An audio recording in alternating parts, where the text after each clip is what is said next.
Buhurt, catch the vibe we bring. Xander and Carly got this podcast thing. Nights with Riz and band to the spare. They slay the mic like they just don't care. Let's go! Buhurt, yeah, you know the name. Buhurt, in the podcast game. Turn it up loud and enjoy the show. Xander and Carly are ready. Let's go! Hello, welcome to Buhurt, where we teach you everything you need to know how to do Buhurt better. Today's topic, we're going to be talking about Buhurt events. This is where we get together, compete with other fighters from all over the nation and all over the world, and compete with each other to see who's the best at Buhurt. Mm-hmm. Yeah. So what we're going to focus on today is about how event running requires so much more behind the scenes than any sort of fighter might recognize. So this is an opportunity for us to give people more perspective on how to run events and what goes on when running events, but it's also going to give some tips, some tricks, some guidelines, some places to start, some ways to get a little better for folks who are running their own events and are looking for more things to think about, more things to prepare for, more things to seek out in their communities if they don't have access to them now. We've seen a lot of events go well. We've seen a lot of events get salvaged, and we've seen a lot of events have struggles, but we all know that what's great about Buhurt is because we're such a loving community. I mean, truly, like, we all want to see Buhurt succeed. We've seen events where, you know, it isn't always going everybody's way, but we get a great event out of it. We all get to fight. We get the matches we're looking for. You know, we make do. So this is really an opportunity for us to get more conversations happening about what we can do to improve, just like for any of our other topics. So, Yeah. Carly, do you have anything? Yeah, I wanted to say that we really want to see more tournaments and more competition taking place.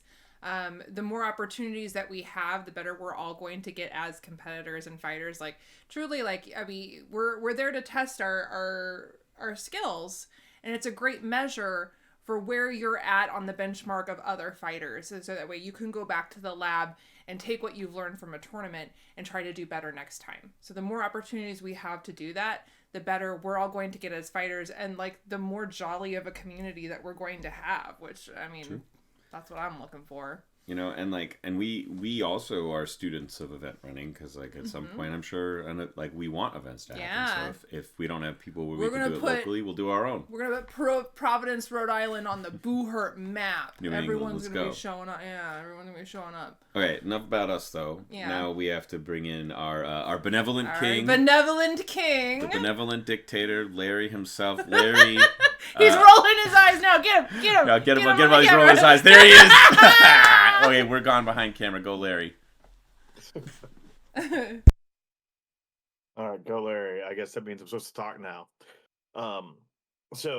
Yes. One of the things I do lately and do most often nowadays is run events and prepare events and set up events and things like that.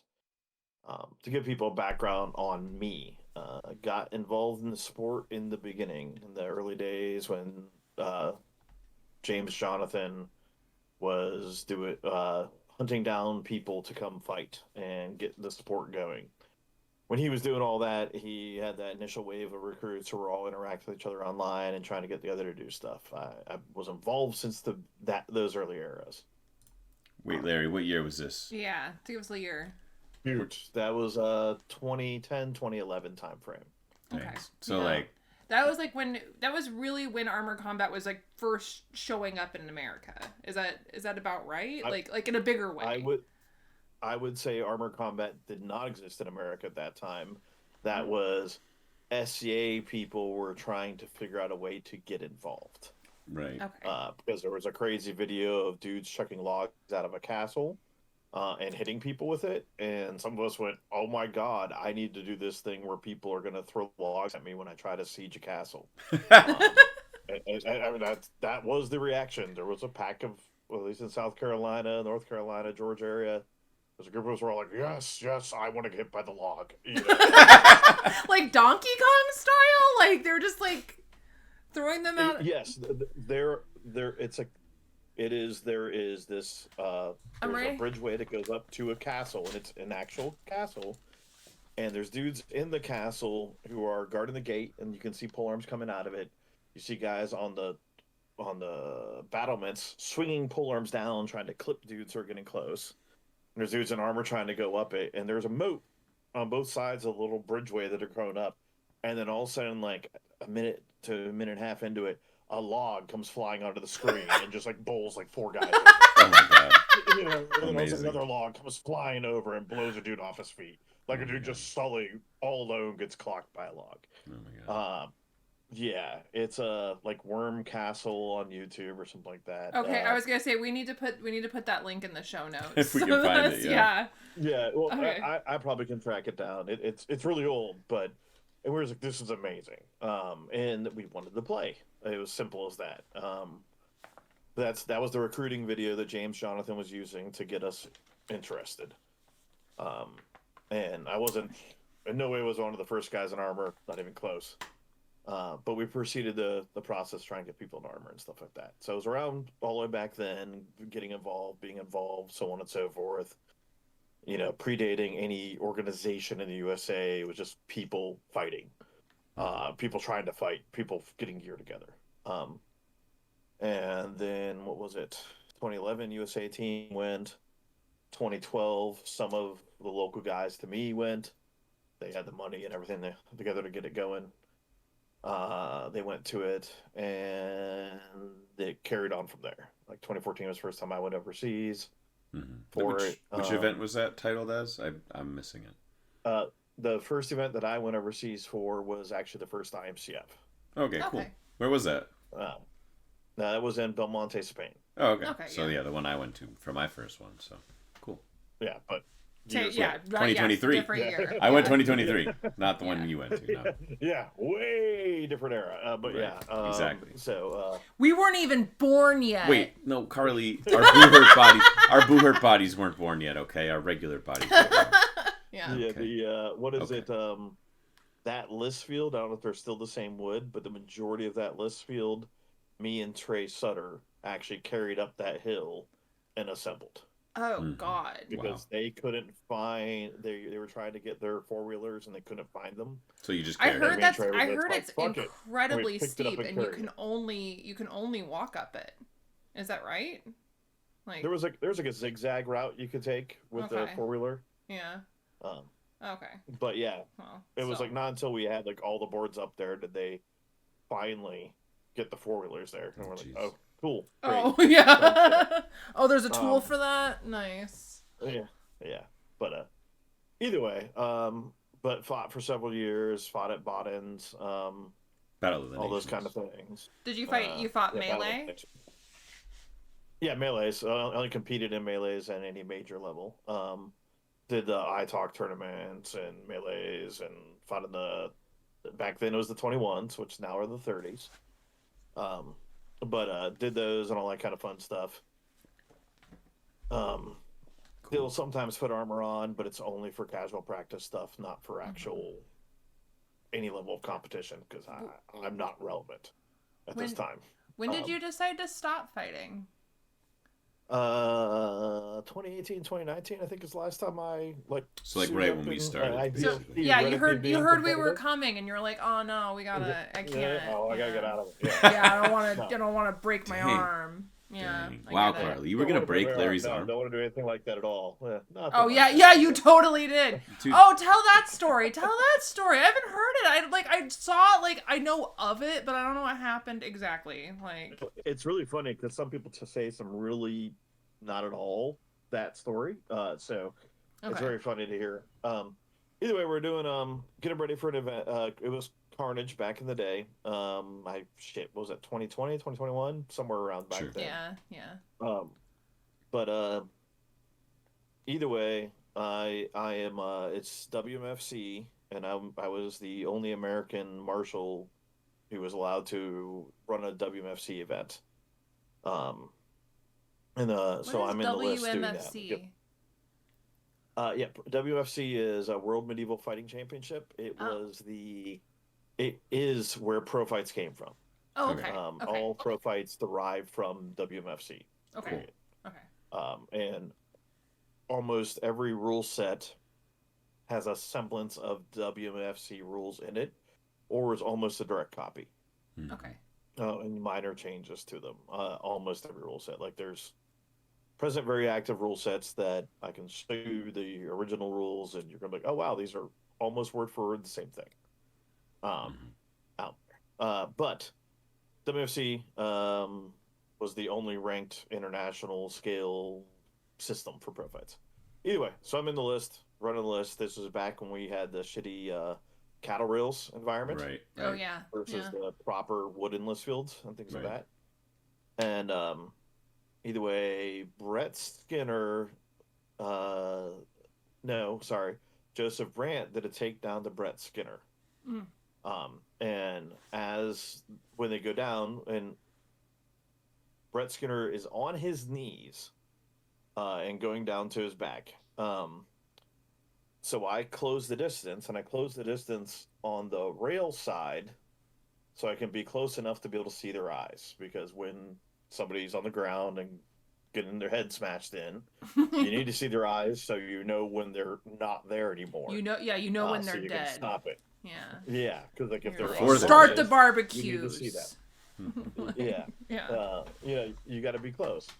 So I moved in close to be there in position for that. And as I positioned myself for that and was staring down at them, then somehow, and I'm going to say somehow because I honestly have no freaking clue to this day. I always forget to pay attention to the video in that sense. Brett Skinner does something where he basically reverses the position and throws Joseph Brandt completely through the air, like in a whole arcing somersault type thing. Wow. And when he does this, it's like, oh shit, because he throws them towards me. You know, of course, Brett doesn't realize he's throwing them at me. So then I backpedal, and as I backpedal, almost got away. My arm got clipped by Joseph Brandt's Sabaton-covered foot, Oh. and it hit my arm. And it's funny because in the video you see me at that time, like my Marshall stick was on the ground. Like I felt an impact, and I was like, oh, okay, whatever. And I reached down to grab the Marshall stick, and I couldn't grab it with my left hand. And so I picked it up with my right hand and put the Marshall stick in my armpit and lock my arm down to hold the Marshall stick. And just walk around and keep marshalling. Like What? I continue marshalling the fight. What? The fight was very important. You can't stop that. I totally understand that. I have been there, but like still. Okay. Yeah.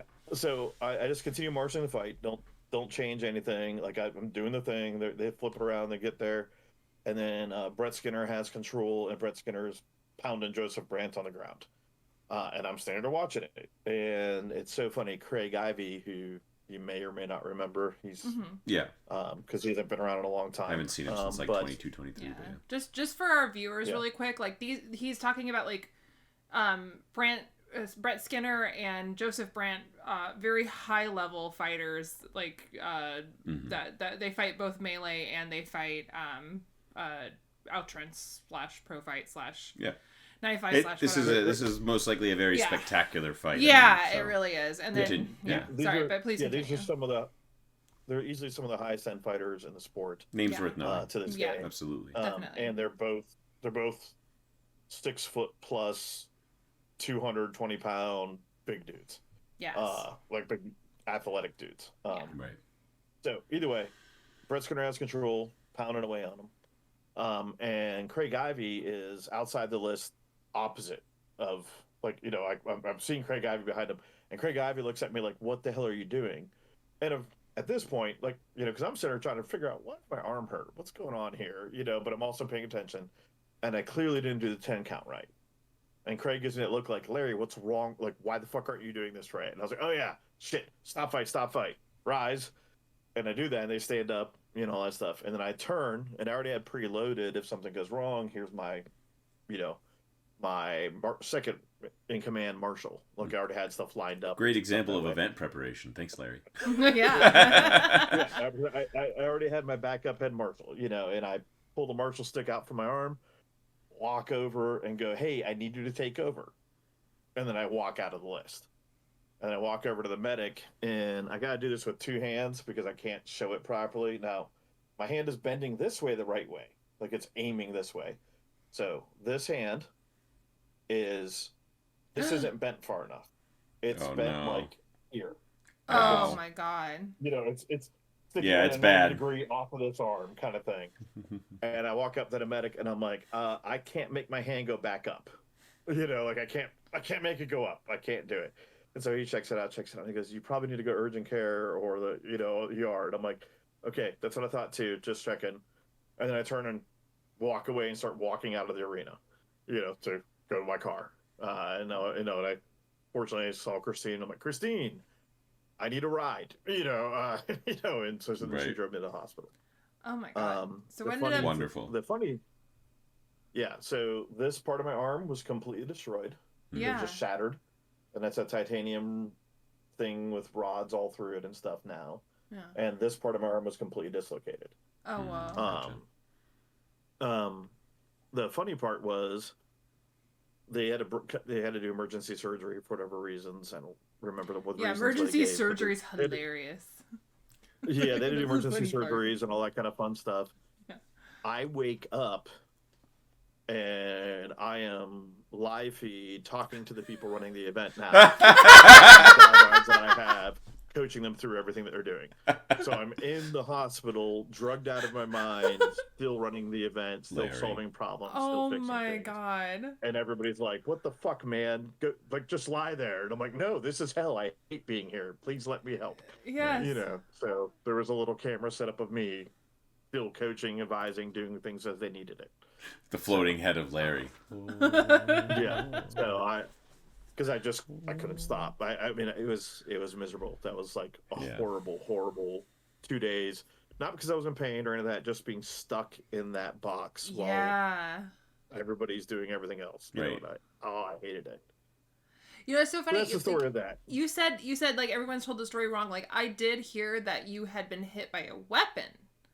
That it was like you stuck your arm in somehow and like you got hit with a weapon and like that was the story. So yeah, you're right. Like people are telling like totally not the right story. Yeah, people say I screamed in agony. There was no scream. I was completely chill. I was like, hey, I think this is bad, and it's sticking the wrong direction. I would just start crying. I would just start wailing crying. And we've been marshalling more often now than ever before, and it's really relevant to express how in the zone you have to be when marshalling, because you're in significantly more danger than when you're fighting. Yeah. But you still have to be close by. I mean, you just are, right? Like, but you're also more mobile. You can get around places. But when your adrenaline is high and you're hyper focused like that, you might not feel pain the same way. You might have felt that way in any painful situation. Who knows? Everybody's different. But like, it makes sense because, and just to give credit to our marshals, like, you're so locked in. Like you have to be. So you have a job to do. You're getting it done. These guys are here for a very high level competition. They care a lot. So you become outside your body. But I think like those are really good. Like that story really helps to encapsulate why you're here to talk with us, not because you can survive getting hit and continue to marshal, but to really express like why you're sitting in the chair and the opportunities you have is because of how much you care about Buhurt and how much you care about fighting and how much you care about events and how much you care about everybody really just getting the chance to do this, coming from the humble beginnings of let's get hit by giant logs to running the largest the largest tournament in America. And you haven't hit world yet, right? Because we had 450, or did you? What's your highest level now for Carnage? How many competitors? For Carnage, we have had registered upward of like 542. Wonderful. Okay. So the only events that have really been higher, the BI Worlds will almost hit 700. I think we were like at 683 at the end of it. This year in Hungary? This year in Hungary. And the only event before that was bigger than that was Baden, Serbia, Battle of the Nations Serbia. And that was 2019. And I think that was 800 and something. Oh, wow. So it goes... You're right there. It goes Serbia, 2019... BI, this last one, and then Carnage. Right. But then you also had a hand, of course, in Visegrad, Hungary for the BI International, too, as far as helping to run that. Like, you weren't... Yeah, I mean, it was... Yes. I was the lead organizer in doing that event. And then in turn, we go into the because not a lead organizer in Serbia, but it was involved in Serbia's planning and organizing also, so on and so forth. So. Right. So, like, that's. I mean, there's so many reasons just sitting in the chair, and so many topics we could talk about. So, what we really want to jump into now that we've gotten a chance to like talk about who you are to the people watching, and also just I didn't know that story. That story was cool. Mm-hmm. I love Buhurt stories. Sit by a campfire sometimes and ask people questions. They'll tell you stories. So, running an event, we talked a little bit about this beforehand. The biggest thing that I was recognizing for what you expressed was preparation is king. Just as much as, just in the same way that experience might be, but what about preparation do you feel makes it the most important piece of event running? So the preparation of the event, the reality is when you are, and there's different elements of what preparation is. All right. So, the most important piece of preparation for an event is preparing your team. Gotcha. Your team is more important than any other piece. Squad. The squad, the team that's running the event, the team that handles the event. Training those people up, getting those people up to do the job, makes the best events in the world, without a doubt. Those people are everything. Like, they matter more than everything else. After that, the next stage of preparation, I would argue, is you plan for what your event's going to be and how your event's going to function and your goal of your event. Mm-hmm. And so you prepare for that based on those concepts. Some examples though, what kinds of goals would an event planner maybe want to set for themselves? Okay, so the first thing I have asked anyone who says they're interested in running an event, I go, okay, are you putting on the event yourself, or are you putting on the event for someone who's already hosting the environment, who already has this thing going on? Knowing those things changes how everything works. Mm-hmm. So that would it's, are you working for someone, or are you Dragon Con, that tournament, the Dragon's Cup, I'm doing that for Dragon Con. Right. That's not mine. Right. Carnage is mine. Right. So there's, I prepare for the ideas of those events differently. Because Dragon Con says, we want you to be performing for these hours for this long at this time. So then I have to prepare my event according to their requirements. Gotcha. Right. If they say, hey, I need 3 hours out of you, I have to give them 3 hours. Right. When I'm setting up Carnage, I have to go, what's going to make Xander happy? What's going to make Carly happy? What's going to make so-and-so happy? It makes us so happy. Yeah. Yeah. But Carnage is, because it's for the fighters, it's to make it work for the fighters. That's how we started this out. That's how Carnage began. Now we're trying to turn Carnage into more of a venue-friendly, ticket-friendly event.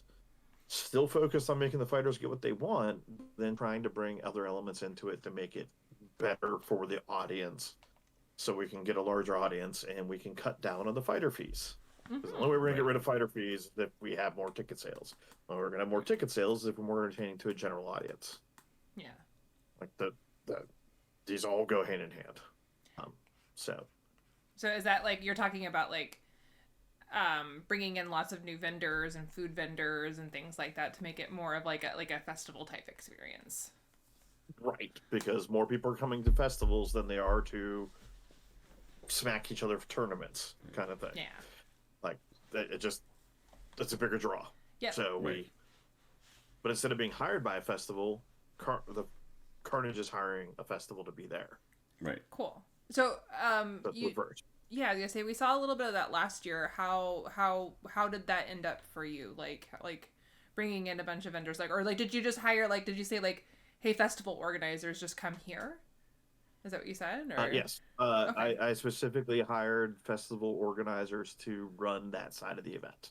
Aha. Right. So just like I have a person who is paid to make sure the food's ready for all of you at Carnage the whole weekend. Mm-hmm. Thank you. That person has that person is paid to do that job. Right. There's a person whose sole job was to make the vendors happy and get vendors on site. Right. You know, and then according to how well they brought the vendors on site, there's that. And then there was an assumption that the vendors would increase ticket sales. Right. And we did have more ticket sales than we've had before. So hopefully that's, right. You know, proof. Yeah. So. And that goes back to your first point of like training your team, knowing your team, preparing your team. Like if you have a person whose job, then, you know, you guide them through that job, but then it's their responsibility to do it in that moment, you know, like to do all those pieces. So then you oversee. Yes. Right. Okay. So, I want to ask you, like, I mean, we're trying to reach like all levels of fighter. Like this one's kind of like we want to, like, what is missing from mid-tier events? Like, what do you see most commonly that you like wish that they were doing better?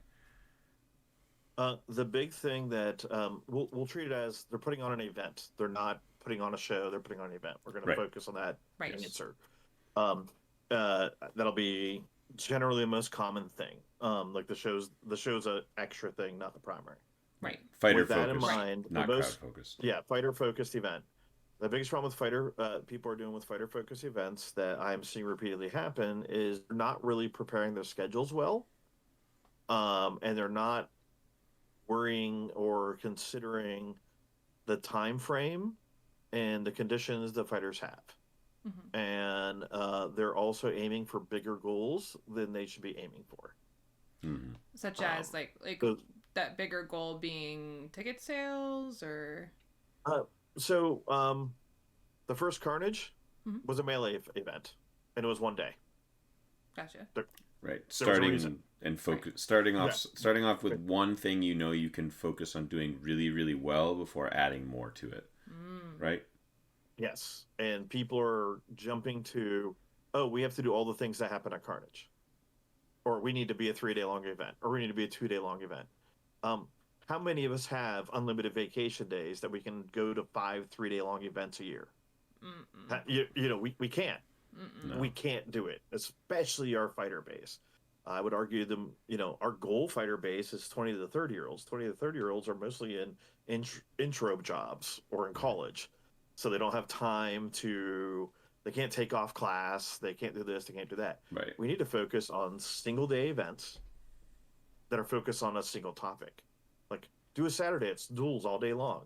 Do a Saturday that is melees all day long. If you want to run a duels event, you want to run a melee event, you know what? How about this month you run a melee event? 2 months later you run a duels event. Oh look, you just did the same thing, and now everybody was able to drive in Friday after work and drive home on Sunday. Nobody wasted vacation days, and you get to put on a good tournament. Right. And you're not stressed by trying to fit 50,000 things into one thing. That's my first thing I say people are doing wrong.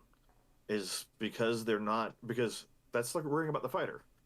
Like right there, I'm worrying about the fighter.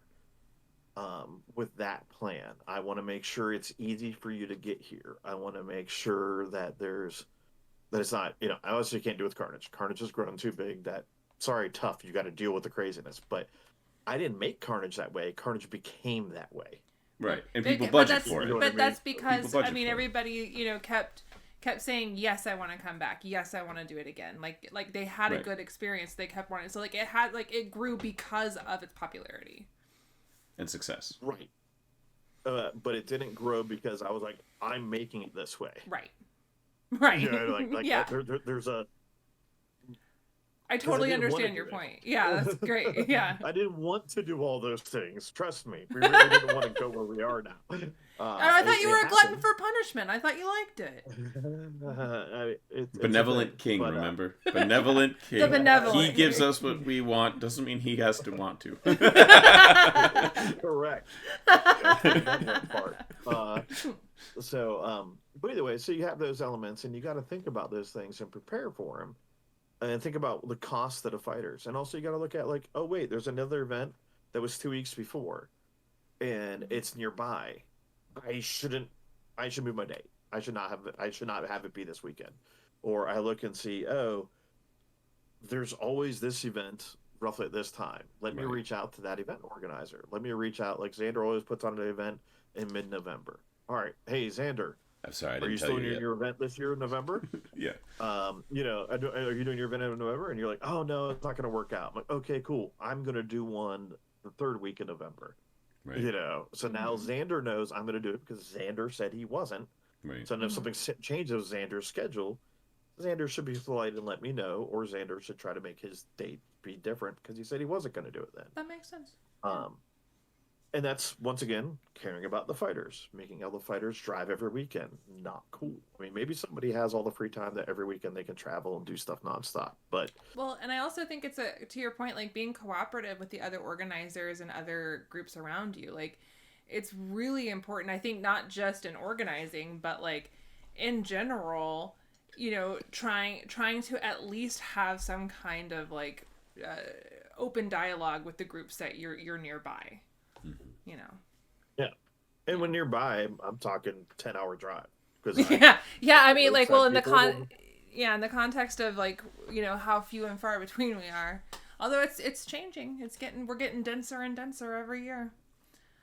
Yes, there's insane numbers. Like I think MIC USA broke the 700 member paid fighter members mark. Wow. Just like a week ago. MIC USA, just for our viewers and whoever might be listening, that is Medieval Combat USA.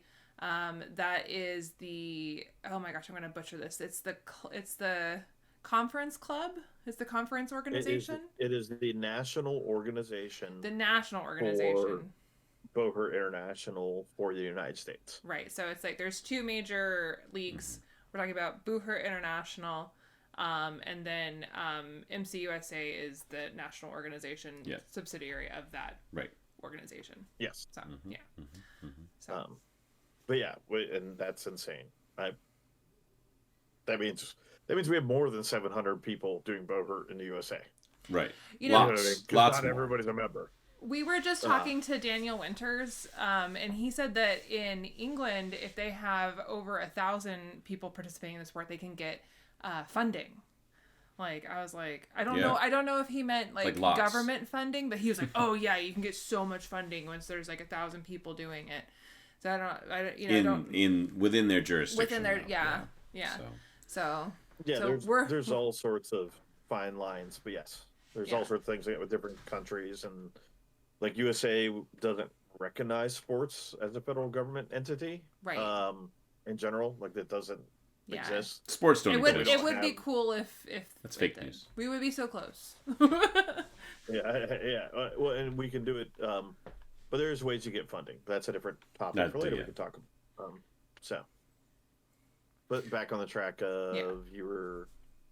So we focus on the fighters. You focus on what the fighters' needs are, what works for them. Right. The second stage of focusing on the fighters and trying to make sure things are good for them, for when you were shooting on an event that is usually a mistake, is the schedule. So you have two options. We can run the schedule quick and fast so they have the least amount of armor time, as in like stuck wearing armor, not fight time, armor time. How long you have your armor on. Right. You have different approaches to how that gets done, and those choices get made, and you have to endure different levels of things, and there is not necessarily a right answer or a wrong answer, but like, for example, Castle coming up, right? Tournament of Castle, calling Castle, always shorten everything as much as possible.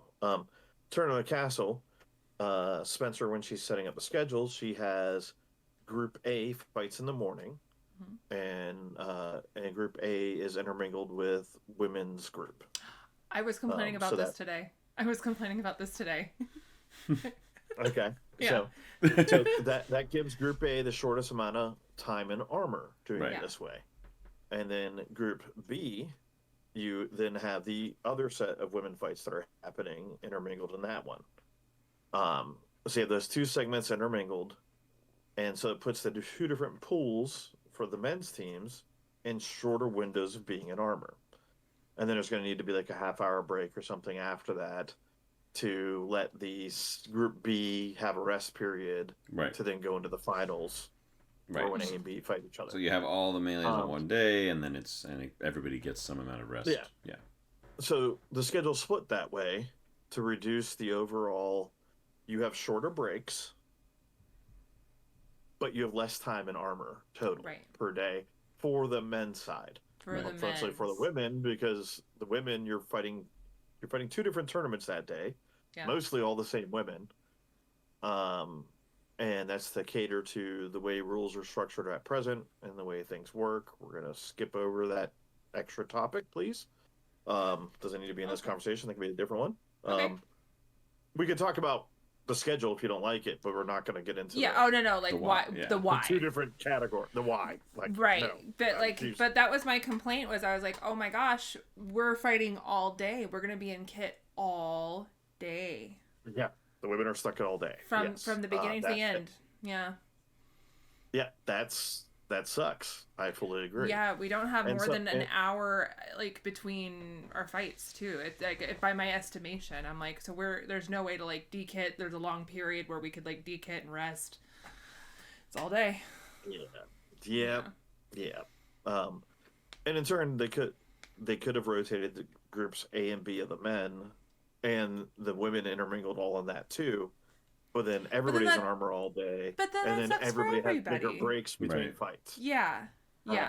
So it's neither version is necessarily the right answer. Right. Because if you want bigger breaks between your fights, then that's good for you. Other people want to get all their fights boom, boom, boom done. Mm-hmm. I know when I was competing, if I'm fighting every 20 minutes, I like that far better than if I'm fighting every hour. Yeah. Same. Same. Personally. Yeah. No, if I had to choose, I want to fight every 20 minutes and then be done in an hour and a half. Yeah. I think anybody get 6 fights in. That would disagree would be. I think that anybody that would disagree would probably be inexperienced. But that's also thinking that I get the longer break, I'll be fresher for my next fight. But that's just saying like. I'll be cooler. No, you won't. You will be more I'll be tired. Yep. I'll have to get my body back into it.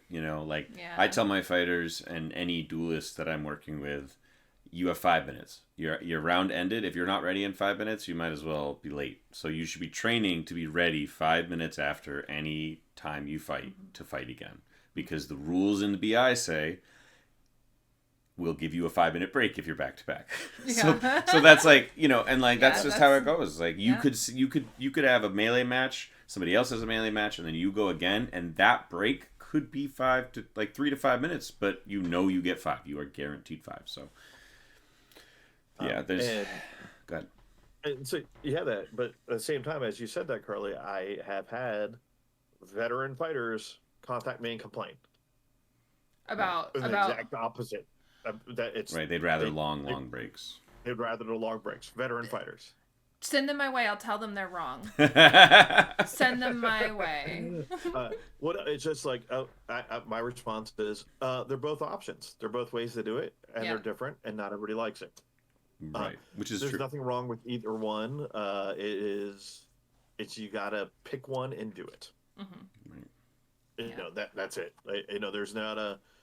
I truly don't believe there's a good or bad answer on that. Like, it's not a mistake. It is what it is. Yeah.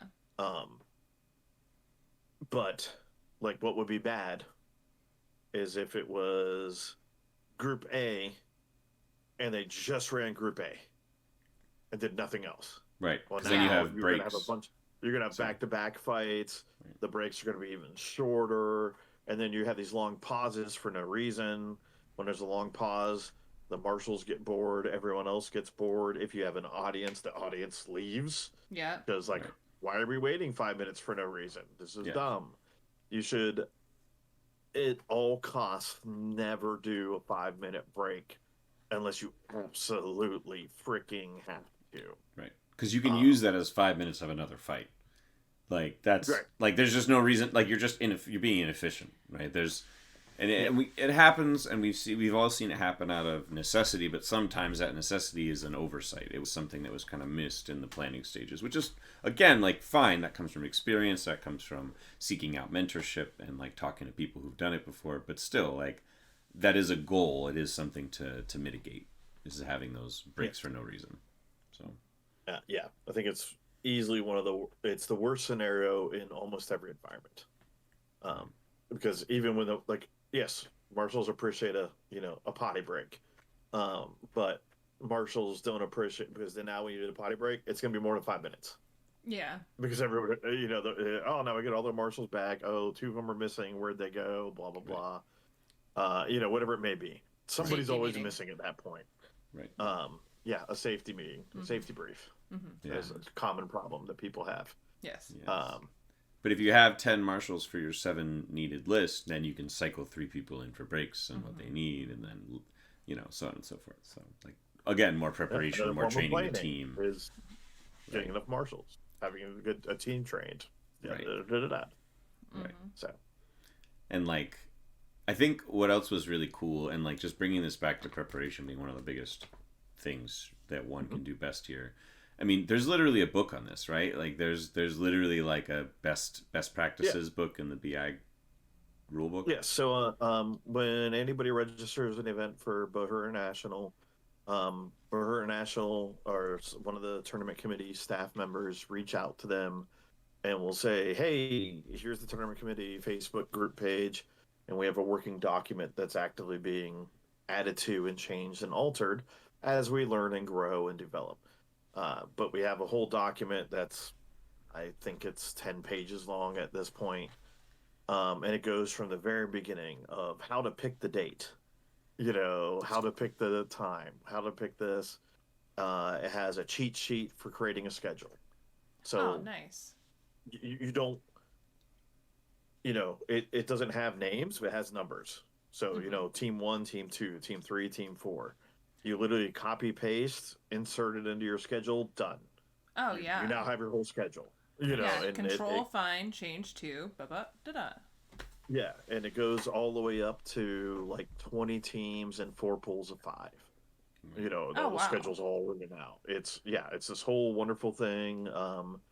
The first page has like a shorthand section, which has, if you have 5 teams and you do a round robin, it'll take you 45 minutes or whatever the time frame is. Right. If it's duels, it'll take this long. A whole bunch of sheets and information like that. We were looking for this a couple weeks ago. Not as runners, but as like, I feel like there's some math we could do to make this work out, and then like we couldn't find the math, but it went just fine. We it's did not a big fine. deal, but we figured it out. But it like. Yeah. But all of that it's all available, and we make sure it's available when you register for a BI event. Nice. And we'll at least offer it, and you can choose to not read it. That's your call. But it is exceptionally helpful. If you follow it, you should be able to do everything to a T. Everything in it is something I do for Carnage. Well, something. Obviously, I don't look at the schedule anymore because we have the date it's going to be. But you skip everything but the first step. So yeah, basically. But you have those dynamics of we have the different planning of where those things go. And this doesn't come just from me. This isn't just my planning thing. This was like when we were trying to run events, we're like, okay, how do we run events better? Mm-hmm. And I was like, okay, schedules. Let's look at schedules and the way tournaments get ran. And the most common thing I saw, which was a competitive multi-team scenario events, are what the SCA was doing. Mm-hmm. So I went to the SCA. They have things called ministers of the list, which is what our secretaries and tournament committee people are. Mm-hmm. And I asked them to teach me what they do. Right. And I was like, who's your best ones? And talk to them. Yeah. Learned how they did it. That's what we're doing right now, talking to the bests of like everything that we need to know. But 100 of those people down to learn how to do it. How do they do it? And then turned around and went to HMBIA was pursuing Olympics concepts. So then there was this whole Olympic process and Olympic procedures thing and courses you could take within the Olympics on these dynamics. So cool. Those of us involved in that were doing things where we were learning Olympic policy to follow Olympic policy to set the standard. Right. Yeah. So we got skills with that, and then it was like, okay, this guy always does this really well. How does that work? Why does this work? Okay, this guy does this, and then Carnage every year, we send out an email to every single competitor saying, hey, what would you do differently? What would you do right? What did you like? What did you hate? What did you do this? And we get anywhere from 35 out of 700 people to 300 out of 700 people answer it. And we read it. We read every line. And we have multiple people read every line. And we go, oh, holy cow, that's a genius idea. Right. You know, Oh, wow. or whatever it is. And then we turn around and go, this is amazing. Let's add this. What's a couple like of the- examples? Yeah. Well, one of the silliest ones in the world was how to set up the tables around the list. Mm-hmm. Seems stupidly simple, and we've been doing it for years, so you guys probably haven't even seen how it was used to be done or how it was wrong. But there was a person who came up with the idea of, hey, set up lanes like this, set up safeties here, where the water stations are. All that was all done by a fighter who made a suggestion. Oh, That's wow. The Knowledge is the fighter collaborative, right? wrangler. Yeah, knowledge is collaborative. Yeah. No. The fighter ring. The fighter wranglers, the fighters who walk, people who walk out and go, "Hey, you're up next." There's the Yeah. duels, and you have someone specifically walk up to you, look you in the face, point, and say you're up next, and wait for you to give a thumbs up, and then they turn and walk away. Those people, that came from a suggestion. That's Yeah. You know, Yeah. that was an idea that someone provided, and then that gets added to the system. I think that's one of the most amazing changes that have ever happened is that concept there. Did you Of end up course, having a people lot of ask for- people showing up at like more on time and prepared and like? Yeah. Yeah. Oh, fighter wranglers are easily the most valuable entity. I insist that that's an important job. Like it's one of the most important jobs because it just makes the whole tournament run better. Okay. There's less delays, there's less everything, there's less drama, etc. When you have those kind of elements. Those are random suggestions people have done, and we've had a variety over the years of different things. And some people make requests that are completely unrealistic.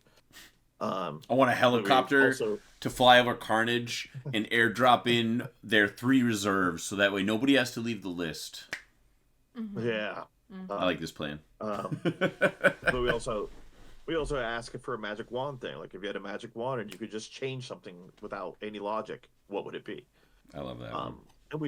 And we get those feedbacks, and and I don't remember what it was now, but I know one of the magic wands we actually did. I forget what it was now, but I remember there was a magic wand suggestion, and like I think Trey was like, "Oh, that's totally doable," and then we did it the following year, That's cool. and the person thought it was impossible, and we were like, "Oh no." But there's a bunch of dynamics like that, and it's important to get the feedback from the community, interact with the community, and understand what the community wants. Mhm. There's this stupid arrogance of, oh, the fighters are dumb. And they're right. The fighters are dumb, but they're not dumb because of what they want. The fighters are dumb because the fighters can't think because they're caught up in the fight, and they file 5,000 appeals for no reason. Hey, wait a second. Hey, what are you trying to say? What are you trying to say? Hey. Well, fighter brain is really relevant because, Yeah. each person's individual perspective is locked into the experience they had, right? Like as a fighter going in, I'm walking a different path than maybe an organizer would, and of course, right? And the feedback from each perspective, is relevant where it comes from equally as how you might implement it, right? So somebody, again, with a magic wand question, they might not even know that the solutions exist, so they believe it to be unobtainable. But sharing like, oh, I just really wish that, somebody could come over and ask me or tell me when my fight was up, but that seems like it's just illogical. Like, there's no way we could get one person to do that. Yeah. And then, but that kind of stuff can happen when you're the organizer making those decisions. So, Yeah. so Well, yeah, that's fighter building a brain. team. Yes. And like Yeah. fighter But brain build- is relevant. Your perception of what happened is always going to be different because you were fighting. Just as true. So. But regardless, though, the building the team is what creates the ability to have fighter wranglers. Mhm. Building the team and having faith in your team.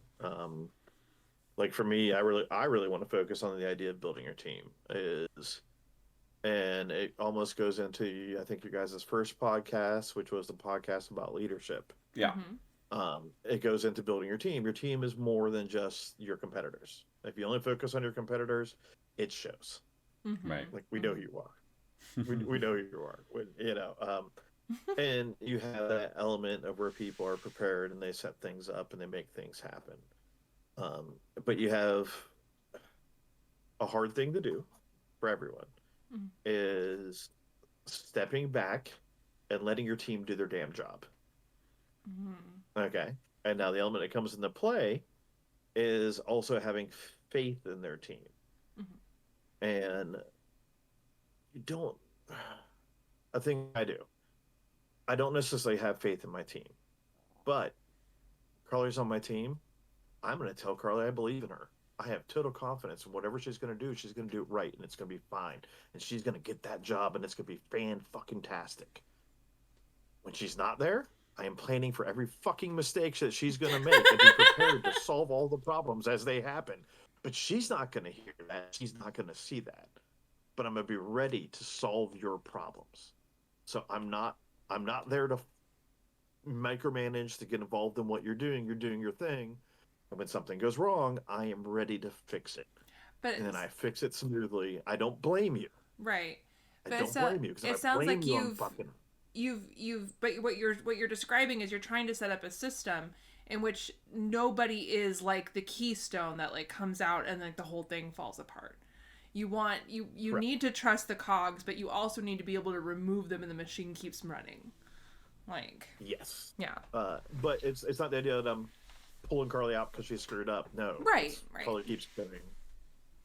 And we focus on, but I'm there to help solve the problem. Like, that's my job at Carnage. My job isn't to run the event. My job is to put out fires. I see. And that's the same as at Worlds. There was moments where my job was sitting and talking with someone and calming them down and holding their hands and convincing them that everything's going to be all right. Like those were moments of Worlds because of how crazy it was. Larry, was that in a mirror or were you actually holding somebody's hand? That was in a bottle, but kidding. No, Nice. It was all during the tournament. When would you have time? Yeah.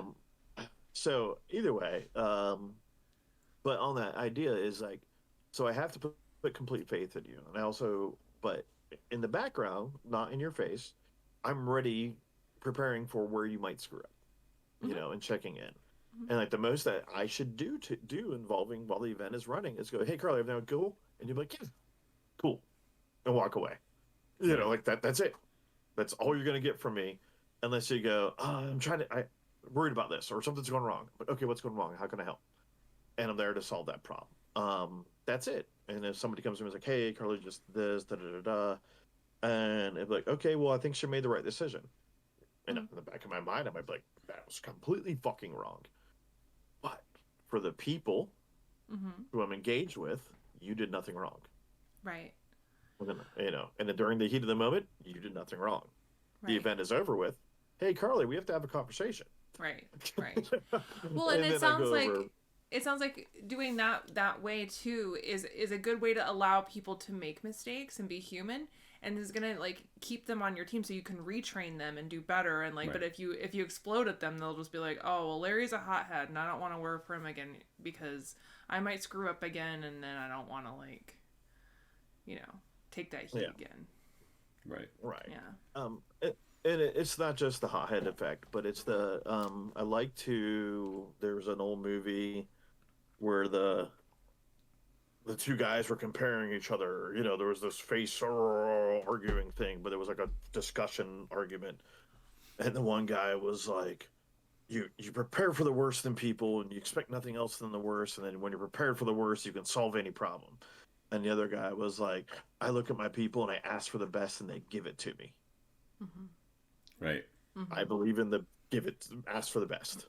Yeah. Right. Be prepared, but ask for the best. Yeah. Well, and it's as simple as like, psychological principles like comes up all the time in my studies and career, and just like working with groups of folks. Like when you instill confidence, as in the example you're giving of I am confident in you, you're instilling the confidence. That person then says, what is my job? I know I can do it because Larry knows I can do it, which in this situation, Larry's the leader in this group, so like it could be any other leader, but that leader says, I can do it. So you know what? I'm going to take the step. Likely, if they've been trained well, if they have paid attention, if they have done it before, they'll just make a good choice. It might not be the best choice, but they will make a choice that will succeed. And again, when you're prepared for situations to happen that could be mistakes or misjudgments or maybe a fault in perception, you know, having that safety net of your team all doing it together and all trusting each other and all working on it together, they're ready to catch you as you're needed to be caught, right? Like in ways you might not ever notice, you know. And it's as simple as like you have a night marshal standing in front of the list for 12 hours straight. Not that it would happen that way, but it has, right? Yes, Where you it has. Did that guy? Yeah. It's not on purpose, but it happens. They're gonna make mistakes. Even the best in those circumstances, under those pressures, will make mistakes. You have a team of 6 all working together to make that succeed. It's easy for a counter to make a quick like, oh hey, remember this, or oh hey, like do this, you know, like just reminding of little things, or hey, that guy's in the blue corner, not the red corner, you know. And it's like everybody's on that team, so you're all confident in each other. And then the night marshal goes, wait, you're lower than me, you're never right. That's not how it works. That's not what they would say. They would say, oh, we're all confident in each other. What you're saying is important. I have to reevaluate. Cool. Move on. Right. And so it creates success. It creates opportunity for things to go right. Where if somebody had to always ask Larry, then you would just have to clone yourself instead of somebody just making good choices. So it's a very effective tool, and we see it very often work in group settings, like just giving people the opportunity to be human, like Carly said, you know. I like it. And it's huge, the idea of one, letting everybody be human. Don't expect this automation entity that can just always work. And that's I believe in the round table approach to almost all things. I don't want anyone to feel they don't have the right to speak. You know, like we're in a serious meeting and there's something wrong and I'm having to explain something. Yeah, all of you shut the fuck up. We're discussing what we should do, or we're in the middle of an event running and someone sees something wrong. They absolutely need to have the ability to speak. You know, so if we're not in this, oh my God, we have to fix this right now. Everyone listen, I got to explain this. But as soon as I explain that, feel free, everyone should speak. But you need to be in a welcome environment. This is the preparation. Once again, building your team, preparation for the event. You need to be in a safe environment, a welcome environment where everybody feels the ability to speak. And no one, yes, we have ranks for a reason, for the purposes of knowing what their skill levels are. That doesn't mean this other person shouldn't say what the right answer is, kind of thing. Right. It's like it's more of like a practical hierarchy than like a subscriptive one. Like you know, like yeah. That's I like that. I have a question.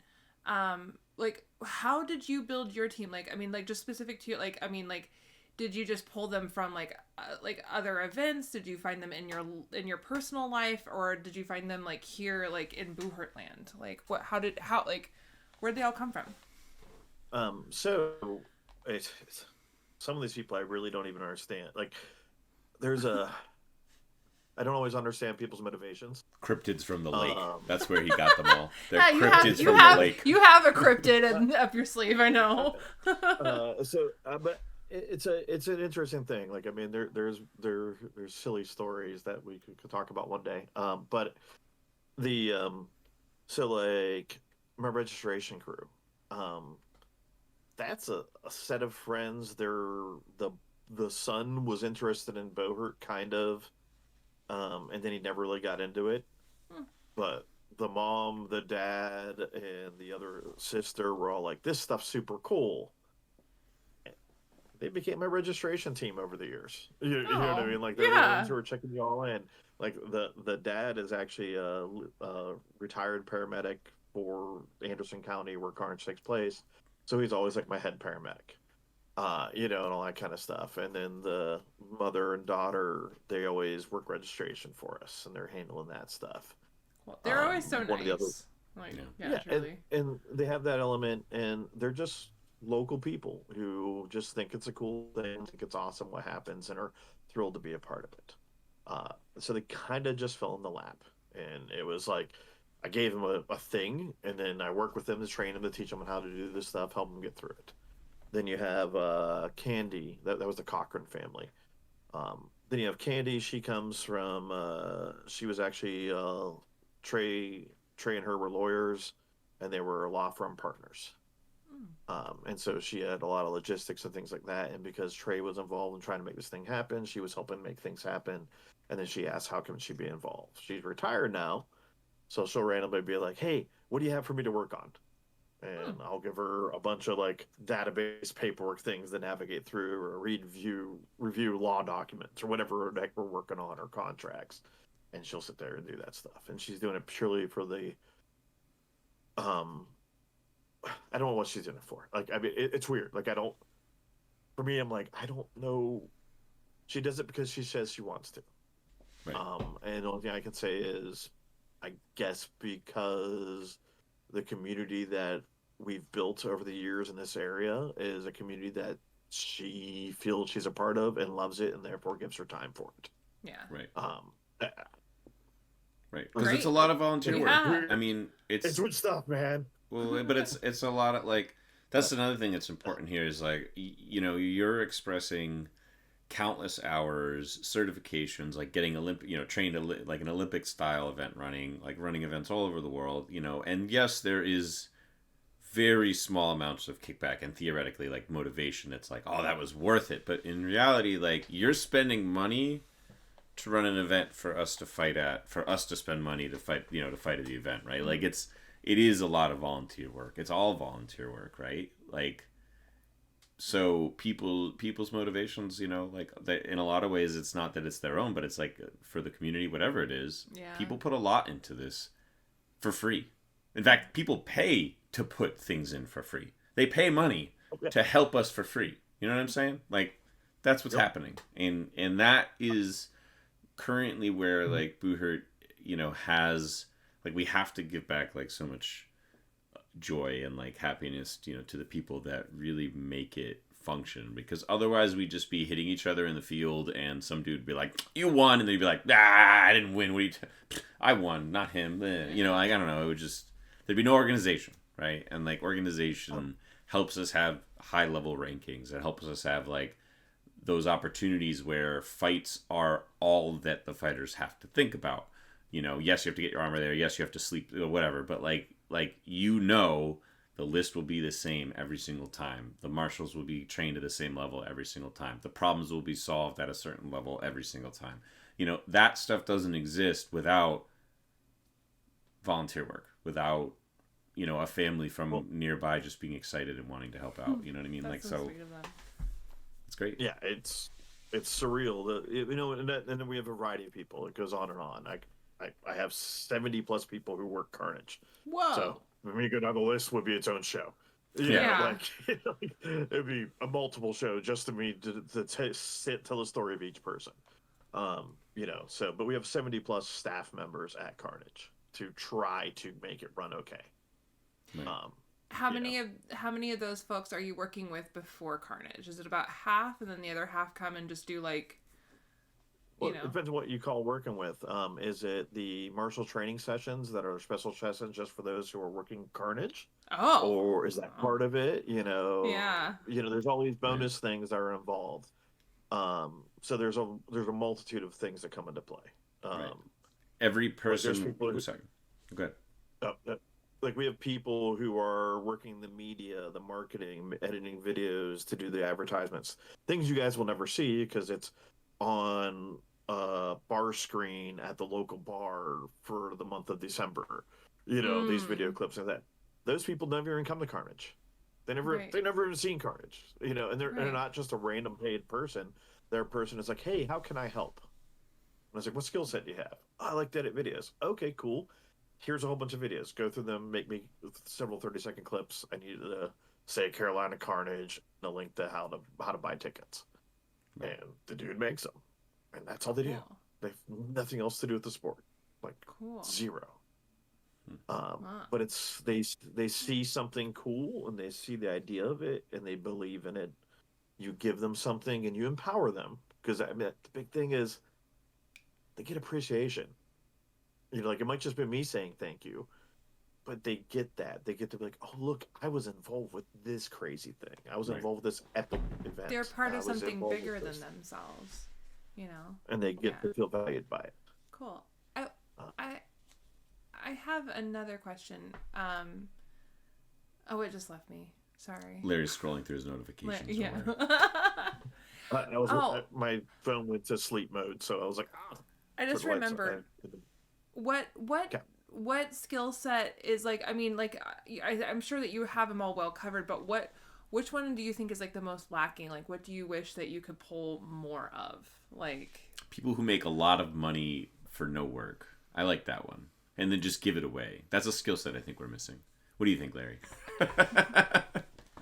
People make a lot of money for no work. What? And just give it away to the event. They're just like, here's $100,000, Larry. You just That's need the free skill set money. we're missing. You need like the free money skill. Yes. Yeah. If somebody were to if somebody were to give me the magic wand of, I can pay someone $5,000 to make Carnage better, or make an event better, or make all events better, or $10,000 or whatever that number might be. Marketing. Okay. Marketing. Find not just pay for marketing for a single event thing. Right. No, it's have a marketing lead, and then they develop a marketing plan for us, and then they enforce the marketing plan and make it happen. Right. Mm-hmm. We've had multitudes of people do a variety of marketing in a variety of ways. We've had actual marketing specialists come involved in the sport and do things. And more often than not, people are buying packages of marketing that gives you, hey, here's what you need to do, here's how you do it, here's a breakdown of it, here's the things, here's your schedule, here's your layout. Mm-hmm. But no one's actually someone has to follow the layout. Someone has to do all the things that are listed in there. But if we could get good marketing, everything would work better, and that's for all things everywhere. There's not an organization that is getting marketing right now at all. No one is getting it right. You can name an organization that you guys bet things are doing it right. They're not. They're not getting it right either. Is it AMMA? They're not getting it right either. They're probably doing better than the rest, but they're not doing great. Right.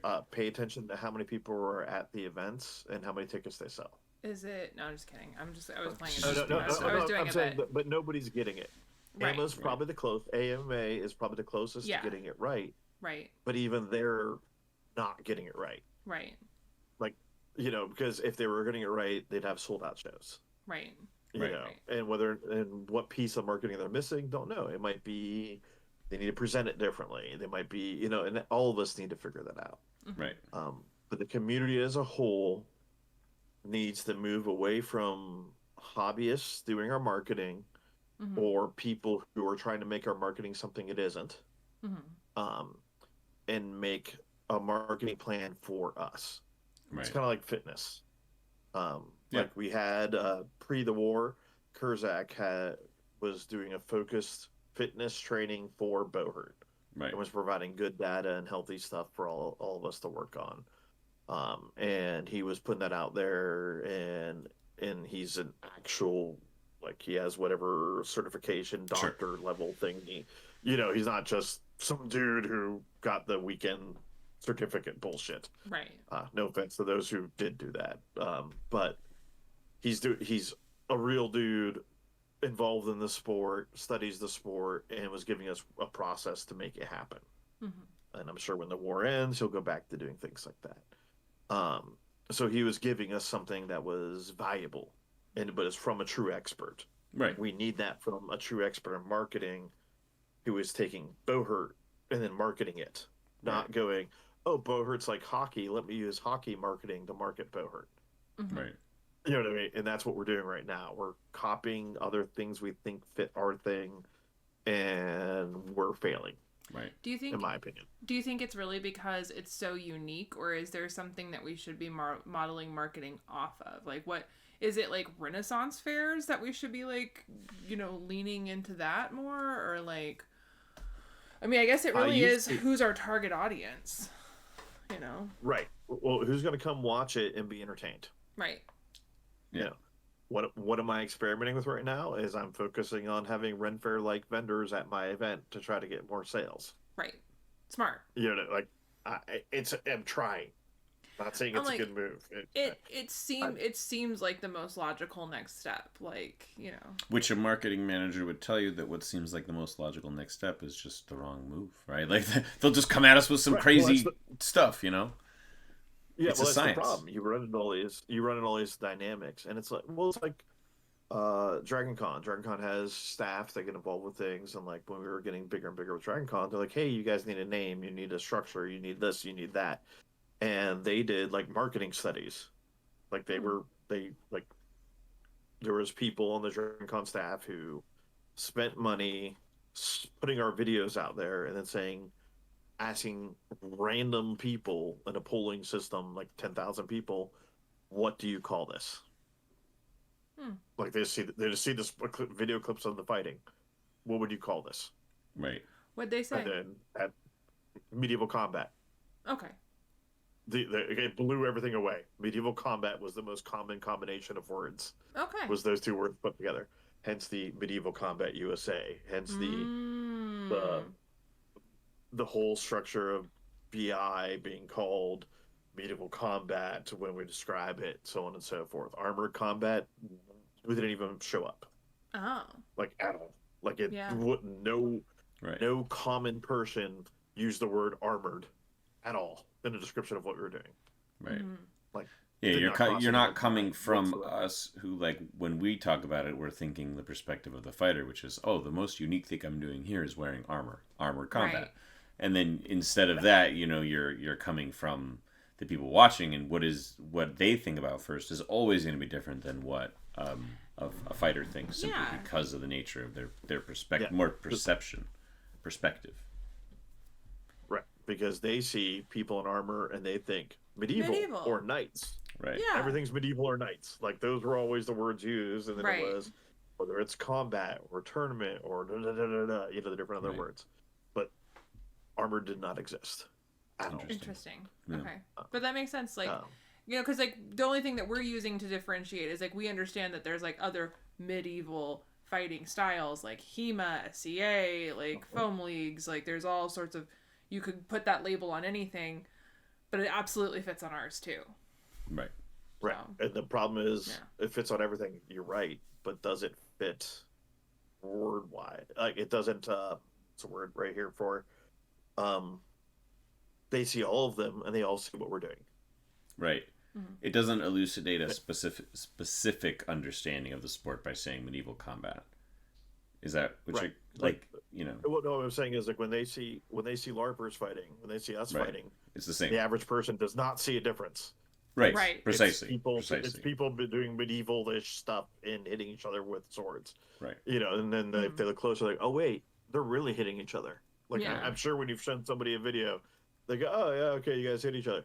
Oh, you're really hitting each other. Like it's usually the most common thing I said when I send somebody a video. Like, oh, he's really swinging. You know, like they never think that. Right.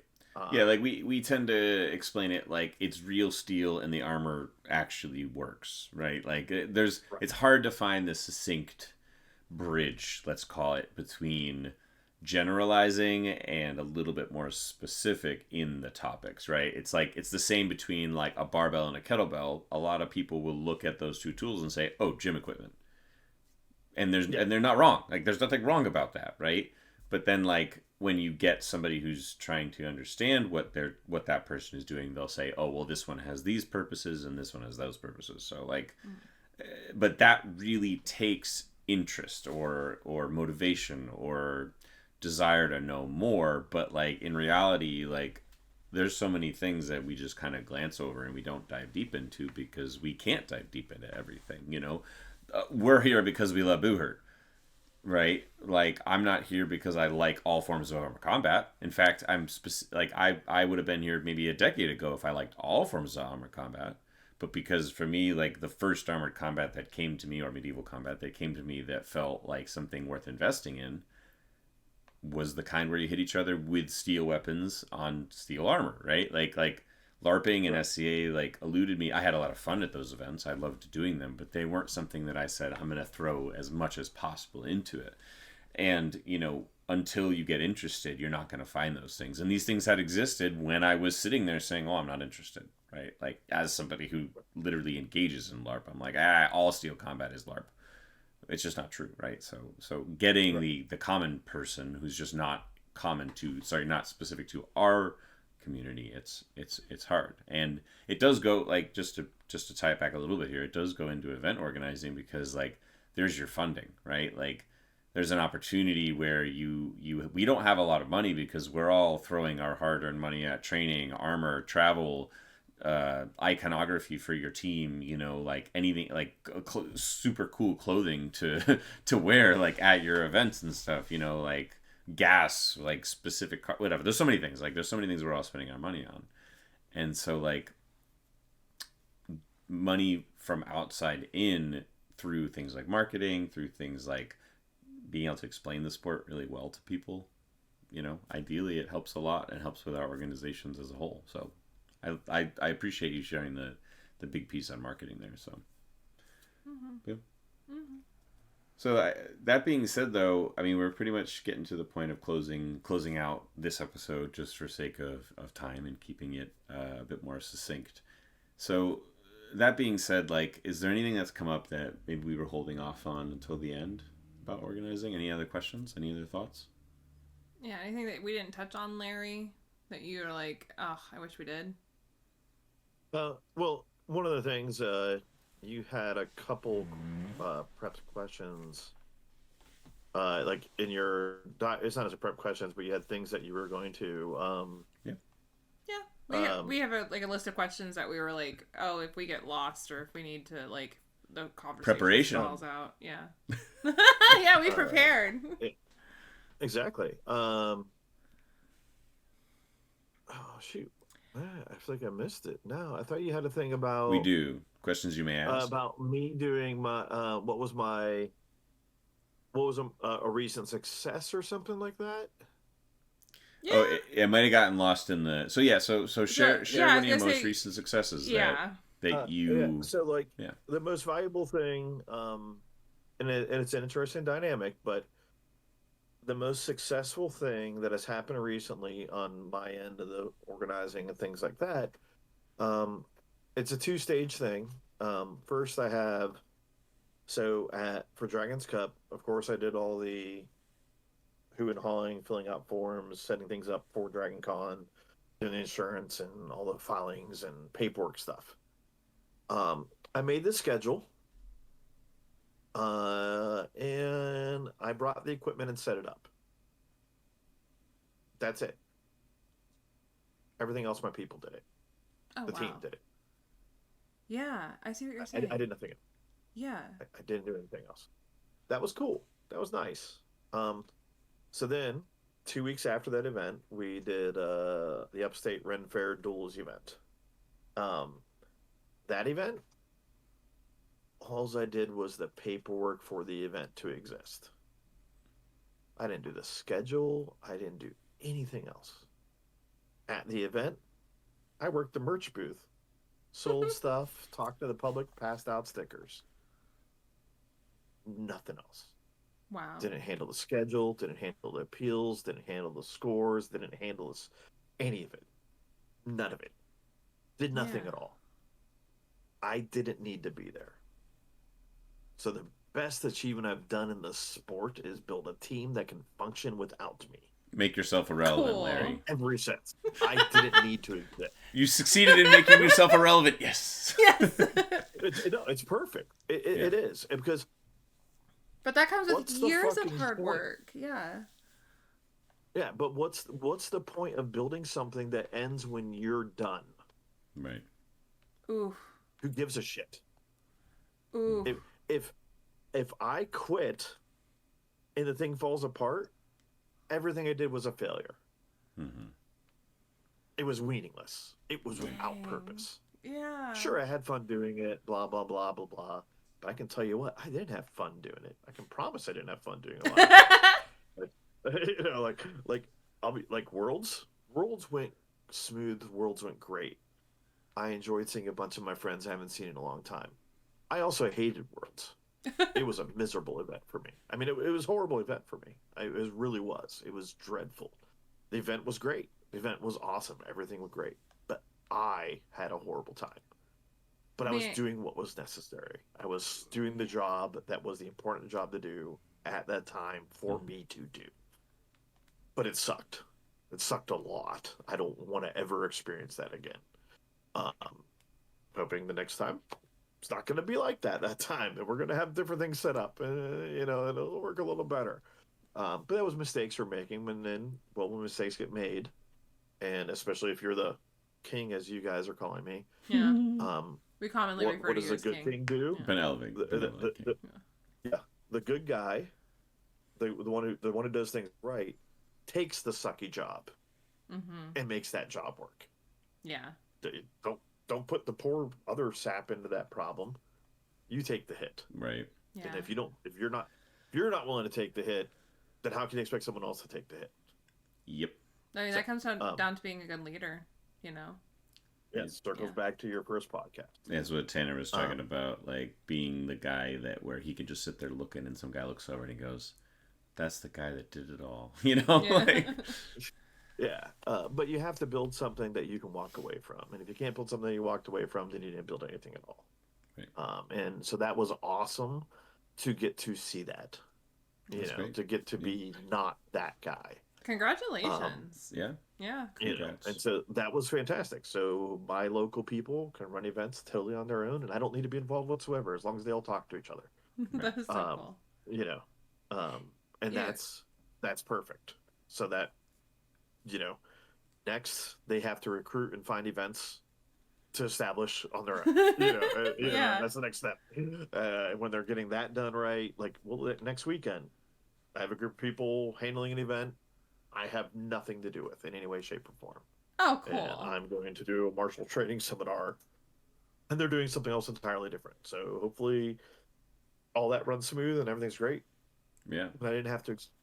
Now it's not a tournament, but it's an event. So. Okay. Right. Yeah. We were just talking about how like some of the worst bosses or leaders that I'd been worked under were ones that inserted themselves, created barriers to work that made them relevant. And so it is, but and I described that as that's really bad. Someone coming in and just trying to change something just so that way they could be the keeper of the work, right. of the flow of the flow of work. And how that's the most frustrating leader that I've had. This is exactly the opposite. Right. It'd be like if every time a round started, you had to give a thumbs up.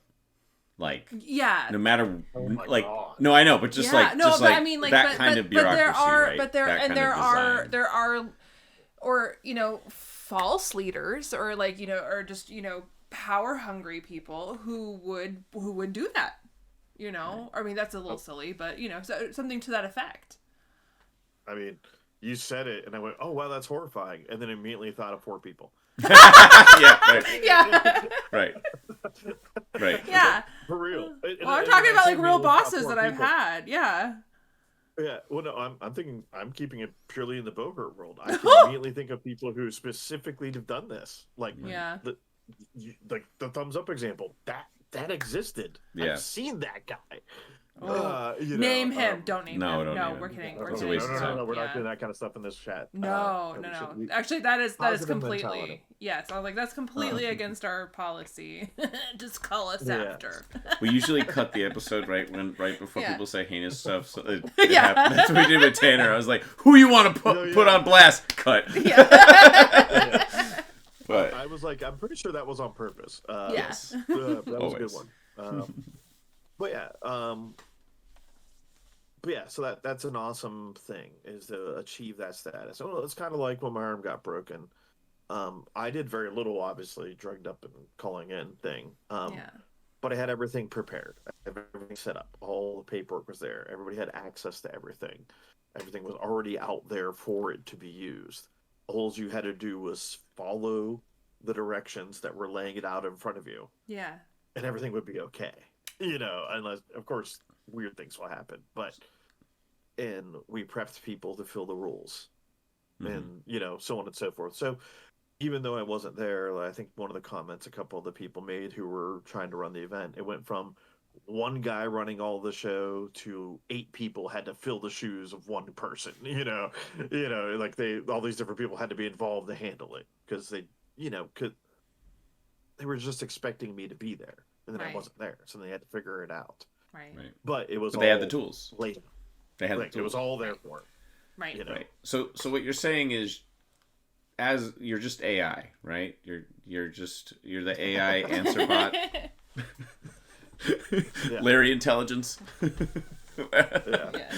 God, that'd be horrifying. Oh my God. But jeez. But yeah. But the biggest thing is preparation, setting your schedule, setting your time, and you set your schedule by looking at realistic numbers, and realistic numbers are all available. As I said, I know I'm telling people go to the BI thing and get the thing. Oh yeah, do it. It's the answer though. I mean, Right. it's. Well, Don't come to me and that, because that's it's there. We wrote it all out, and it's free use for everyone because it's fully available. There's no reason AMCF, IMCF, whatever other league can't open up that file and read it. It's readily available. It's not locked. It's not hidden behind anything. There's a couple hundred people in that Facebook group already. Everyone can share it to whoever they want. It's a wide open Google document. That's cool. And that kind of leads into like we asked you for a couple of action items that we like to put in the show notes, like for the TLDL, like too long, didn't listen, like something that somebody can take away from this show and immediately implement. And that was like your number one thing was read the guide. That guide is a good resource. Yeah. So. Yeah. That was our number one. So make sure you start there. Start by doing what other people have laid out and paved the way for you. Start there, answer everything on that page, or if you're doing any other event that has some other page like that, I guess. And then if you have questions, make sure they're not answered in the FAQs or the follow-ups or all that stuff. Haven't read the document yet. Yeah. But I'm just saying that is really where you want to start. Well, and we want to start hosting events, and I think we're going to take your advice. Start small. Start with Focus one on category. Right. Do it well. And I'll definitely be referencing the guide, probably actually after we get off this call, because it sounds cool. Yeah. Yeah. Start getting the wheels turning. And then action item number 2, which was to prioritize the needs and the purpose of the event. So again, as we talked a little earlier in the show, is this an event for the fighters? Is this an event for the crowd? And basing your decisions off that intention, filtering your decisions through that thought process. This is for the fighters, so I have to be conscious of all the little things that go into what a fighter needs. This is for the crowd, so I need to be more, or for the event, sorry, I need to be more aware of what they need and how I can fit my fighting into that. Those are the 2 action items that we really want to make sure that we lead away from this conversation with, outside of all of the wonderful discussions. But right. Yeah. Did you have something to add to that, Larry? No, I mean, really, those are the big focus points. Is you need to know your objective, and then focus on your objective. And then there's resources already available. New ideas are always awesome, but new ideas aren't necessarily the right answer. And when people around the world who didn't work together all came together and said, hey, how do you run an event? And we all run an event the same way. Maybe there's a reason we all got to that point. Yeah. When you take the best event runner in Australia, the best event runner in UK, the best event runner in France, the best event runner in Italy, the best event runner in Spain, the best event runner in the USA. When you grab all those guys and they all talk to each other and they all have exactly the same system, I wonder how they got there. Right. Yeah. Yeah. It's like because there is a good way to do it. Right. Yeah. And there's little tweaks and changes. We can always grow. All of us can learn from each other. We all had tiny things that are different. tiny things, nuances, cultural needs. Like and... there's so many things. Yeah, they're always sleeping in Spain. I heard they're always taking those midday naps. You Oh, got siesta! I freaking love siesta. That's amazing. That was an experience. I loved my. Oh yeah, Spain's a great place to go. Yeah, it was a good list too. I definitely would fight there again. So yeah, that's a wrap. I mean, what else? I think that's it. Yeah, I'm like, Larry, thank you so much. Anything that you want to plug specifically? Anything coming up that you want to like get a hype for, or like any thank yous that you want to make? Yes, you now have another platform to share whatever it is Larry wants to share and go. Yeah, we really don't care. This is Larry time. You got a lot of Larry time. This is like boom. Yeah. Keep your mean thoughts inside. I mean, keep your mean thoughts. I like that one. Boy, we've had a variety this weekend. But oh no. No, that's bad. It's been all fun times. Sure. Okay. I mean, the big plug to do is the idea of we have. You want to focus on the idea of, like, Carnage takes 70+ people to run. Mm-hmm. And 70+, and that's to make it mostly run. We probably need more. And you have these people who volunteer, who step in and get involved. And the biggest thing that I've seen over and over again with various teams is the lack of focus on the non-fighters. I understand the sport can't exist without the fighters, but the sport really can't exist without the people who are helping the fighters happen. Yeah, non-combatants is what I call them. Non-combatants. Yeah, there's a variety of ways we can praise them. But those individuals have their paths, and so we have an upcoming next weekend. We have people who are going to work in the Ren Fair to help market and get publicity for Carnage and doing all our Carnage hype and working that event. And I'm doing a martial seminar, and the husband and wife, some of our newer recruits, they could be going to the fair, and they live nearby where the fair is. Instead, they're driving to the martial seminar to go to the martial seminar and get the training and stuff for that.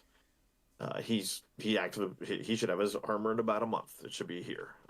She wants to eventually armor up too. She trains regularly, but she's not going to be armoring up for a while, dude, for reasons.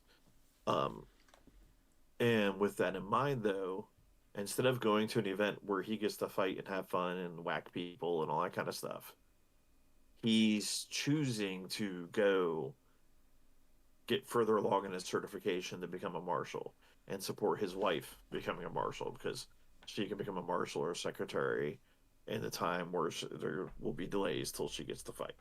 Right. So he is putting her first, in a sense, kind of thing, for her involvement with the community, with the team, with all the different things, versus something fun he could do. He's potentially going to have fun going to this too, but it's a different. Going to a classroom environment is not the same as going to a fair and whacking people and people yelling at you and buying you meat and all that kind of bullshit. So that's our whole community looking at things that way. I think would be a big benefit. And it's not me going, I'm a support guy now, so you need to run and help support. No, that's how it's always been. I like to brag about PK. You go to Worlds, you go to a huge event, and if you look around for people who are doing things for other people or people who are not their team, you're probably going to see PK guys doing it. That's a universal thing. We're the ones giving water out. Who PK is. Tell everybody who PK is. So, Palmetto Knights is the one of the old clubs, one of the oldest clubs in the sport in the USA at least. It's the little club that me and Trey Sutter and Brian Kanata founded way back in that 2011 in the backyard, slapping some armor together and figuring out how to do this game. And the Palmetto Knights is the organization that runs and creates things like Carnage, and we do that kind of stuff. While we don't have a top tier fighting team, we definitely are a top tier support team. We we have a plate, as one of our guys said. He goes, well, if we can't have a place on the table being the best team there is, we can be the best there is in something else. Right. You even give us another team to fight. Right. That's great. You know, I like that too. Yeah. you know, we have more teams on the way. So the idea that we've been doing that. We've been around forever, and the PK has different fighting teams that we fielded throughout the years. And once we retire a team out and bring a new team in, kind of thing. But the all those guys, as I said, you're at a Battle of Nations and all that kind of stuff. You're at a Worlds. You're going to be PK guys are standing by with the water bottle for the fighters coming off the list who potentially doesn't have support crew there, or does have support crew there, but they're off fucking around somewhere, not actually, looking out for the teammates. Mm-hmm. Probably because their team's not taking care of their support crew. Mm-hmm. Yeah. Exactly. And then you'll have like AMA, for example, AMMA, the one that was in North Carolina. We had 2 of our people fighting at that event, and almost every match had a PK person running support for one of the people on the list the entire tournament all night long. Cool. Right. Because there were people who didn't have people, they didn't have the support people there. Well, we're here. You got it. And so breeding the concept or teaching the concept or instilling the concept that it doesn't matter who you are, your job is to help others. Yeah. Period. So, like, these are my fighters who are going out and doing the water thing when they're not fighting. That's the idea, is that we all have each other's backs in every environment. And that's important. And the community in general has that. So it's the idea of, if you're only a duelist, you should become a marshal and marshal the melees. Mm-hmm. Yeah. If you're only a melee fighter, you should become a counter and help judge the duels. We need those bodies. Should we? Ha-ha! Yeah. Oh, yeah, we did. But we should be doing that across the board, though. Like, Yeah. that is a universal. That's the only way we're going to function. Yeah. Right. And of course, we need to figure out ways to bring money in, to really bring money in. Those marketers. Marketing. And that's another thing I want to say to everybody. One of the ways that you can absolutely get marketing, every city, every county, every state has a tourism board. Everybody does. Even if it's a place that doesn't really have a tourist location, everybody has a tourism board. Sorry, I forgot about this. Should have talked about this earlier, about events and money making. It's okay. Talk about it now. The tourism board wants to know how many people you're bringing to the area. Right. You can use your competitor numbers. You can use your theoretical audience. You can, if it's your first event, you can reference some other event that's similar to your event that's some other part of the country. Say, well, this event in this location, which has similar population density to here, blah, blah, blah, I pulled this. And then they go, that sounds great. What are your expenses? And at that point, most tourism boards will go, okay, we will cover your expenses to make this event exist. So they're not going to cover like the paying your staff and all those things. But like if you're renting a facility that costs you $4,000, there's a really good chance the tourism board's just going to pay for it. They're going to cut you a check and pay for that thing to happen. Yeah, I'm really glad you didn't forget about that for the YouTube video. Thank you. Thank you. We got to talk. Hot button. You got to reach out to those people, talk to them, Right. find out how to fill it out. There's multiple paths you can take. There's more than one. There always is. But you can get the local county city senator guy or whatever it's called in your area. And you do that. And part of the things that work with that is, oh, wait, we just sat at this festival that has nothing to do with medieval stuff whatsoever called the Okra Strut. But it's a thing in our local town. Right. And they see us.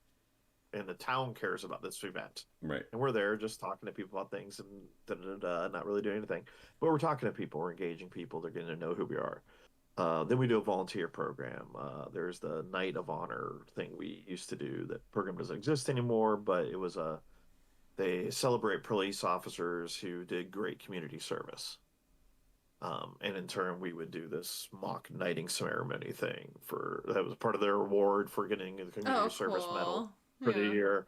They get knighted, and we're doing this, and in turn, we get recognized by the state, we get recognized by the county, we get recognized by the city. Right. They know when Palmetto Knights reaches out to ask for helping make this event happen, they know who we are already. They're not just some weirdos in the park. And you're bringing a lot of money into their town, right? Like you have however many competitors, however many support, how much business. Like there's so much money being spent at an event.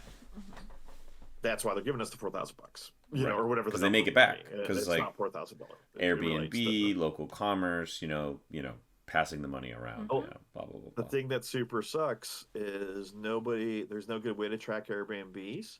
Yeah. And that's why most cities and all those things don't really support the concepts of the Airbnbs, because there's not an overall regulation to know what they're doing. Interesting. So hotels work better for venues, for tourism board on tracking and data. They can actually see that data. They can't see the Airbnb data. That makes sense. So it would make sense to, like, if you're presenting to the tourism board, might say like, hey, these hotels are in this area. We want to get this many blocks and like we're going to. So like for example, the Carthage Hotel, specifically. Like the Carnage Hotel, because it is the Carnage Hotel. That hotel is chosen because the tourism board says you're putting people in this hotel. Right. Okay. Like we want them in this hotel. Right. Gotcha. Makes sense. Kind of thing. And so they're like, okay, cool, you got it. We're putting people in that hotel. Nice. And in turn, the hotel works with us, and they've been giving us stuff, and like we get the conference room for every day of the events for you guys to use however the hell you feel like. Which is awesome. Like it gives it such more of like a convention feeling, Last year it became garbage can jousting, did it not? Yeah, I saw those videos. We played Magic the Gathering. I drank water and went to bed early because we had like more tournament matches the next day. Man. But so things happen. And that's part of the fun of that. You have these dynamics that happen, and the hotels give back because the fighters give back, and like I pull a lot of that stuff from things like Dragon Con. Dragon Con has this wonderful community attitude, despite being hundreds of thousands of people. There's a community dynamic that comes into play, and I try to put that into the Carnage feel. Right. Try to put it in other things. In like the Carnage Hotel, people are like, "Oh, you guys are one of the greatest groups that comes in." Yeah. Oh. Because in the one report, this one's hilarious. The one girl had the one front clerk girl. She was like, "Yeah, so Monday morning, like these 4 huge dudes came walking up with like 6 trash bags and said, where should they take them?" And they were like, "We don't even know where they came from, whatever." But they had these big trash bags. We're like, who? Like, where? What? They're like, "Oh, we cleaned up the conference room." So the people came in and cleaned it. What's sweetie I have no pies? idea who those people are. Because that's the only description they have. But that's so great. I mean, huge dudes with trash bags. That describes anybody. Everybody. But they love the hotel loves the people. They love us being there because we're good. We respect their stuff. We take care of their stuff. On that note, that's something I tell people all the time. I'm like, just stay behind, help clean up. Because, like, you never know when the venue is going to have, like, some perception, like, get in there and go, like, we're not going to have these fighters back anymore. They left their water bottles and their trash and, all this stuff around. If we all pitch in and clean up and make it a little bit better, free arming ties, guys. If you stay behind on a tournament and you help clean up, you never have to pay for arming ties. I've never bought a roll of what's the... What am I thinking? Paracord. Yeah, I'm like, paracord. I'm like, I never bought a roll of paracord. I've always cleaned up arming ties. So, like, it benefits you. It benefits, like, the perception of our sport in general, and we get invited back to places. So, yes. And like, another thing to bring in is, like, there are always places where you can help out more. Like, for example, we're late to pretty much everything. But we'll stay late. So, like, don't, like, where we can apply some of our extra time is, like, helping out in closing. And where some people like to get places early and on time, but they need to leave early, like, they put more energy in the front end. You know, and just, if you, as a person listening, can do anything at an event, find the little things you can do to help other people, because all of the little things you do will add up, because it's one little thing from that person, one little thing from this person, and now, you know, we're all pouring into each other's cups, and the event goes just wonderfully more smooth. You don't have to have as wide a reach as, like, Larry, for example, but, you know, just help your neighbor and help your teammates, help, you know, the team next to you or whatever it is, the tournament, like.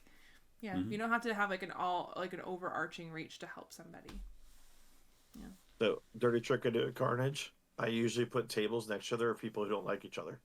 We noticed. I noticed last year. Oh, we noticed. Well, now we like each It's other. hilarious. But it's also it helps you build community. The best way to have brotherhood, the best way to build brotherhood is actually be stuck next to those people, and then you get to see who they actually are. Yeah. Right. But no, I intentionally, there's a level of fuck around. Now, if there's real issues, because sometimes there's real issues, I try to make those tables as far as possible from each other. But when it's just like you're both being dumbasses because you have ego, fuck you. You're gonna have a bad day and put you next to each other. Right. That's hilarious. I love that. Yeah, that's absolutely on purpose. If you ever wondered if it was, it was. So what I should say, I should complain really hard about the Matigos. You know, I think the Matigos are a team I could never sit next to. Yeah, you put us right next to each other. We love that. I could never sit next to the Matigos at Carnage. That would be the worst experience of my life. We have 3 couple crossovers between Matigos and Pale Horse? Totally by chance. Yeah. Yes. So it's Sanner and Sanner. Because Sanners are... Yep. Yeah. And then us. Yep. And then you have Shelby, and it seems like Zach Golden will be taking the plunge for the next year or so for Pale Horse, and that's Shelby Golden. And that's Zach a Golden. Soft launch on Zach. We'll see where it goes. He feels committed, but I won't blow up his spot. We love Zach, and we want to make it work. Trying to grow his area, but okay. He is. He is. Yeah. That doesn't change it. I don't want to blow his spot, but he'll be fighting with us at Castle, so that you'll be able to talk to him there if you're there. So. Yeah, I'll be there one way or another. I'm not sure what my role will be at Castle, but we'll phone you in. We're gonna miss you if you're floating not... Larry head. No. I'll physically be there. Just you will? Okay. I'll be at Castle. Just I don't know what I'll be doing at Castle. Right. Okay. Cool. Hopefully you're irrelevant. Hopefully you're irrelevant. I hope you do something fun and enjoyable. You know. Yeah. Well, I have fun working too. It's just what level of working it's stuck in. Yeah. Right. Yeah. No. I hope you do. I hope you have a fun job. Is what I really mean. Yeah. Yep. Shall we? Let's end it. I say let's end it with Larry. Who do you want to talk crap about?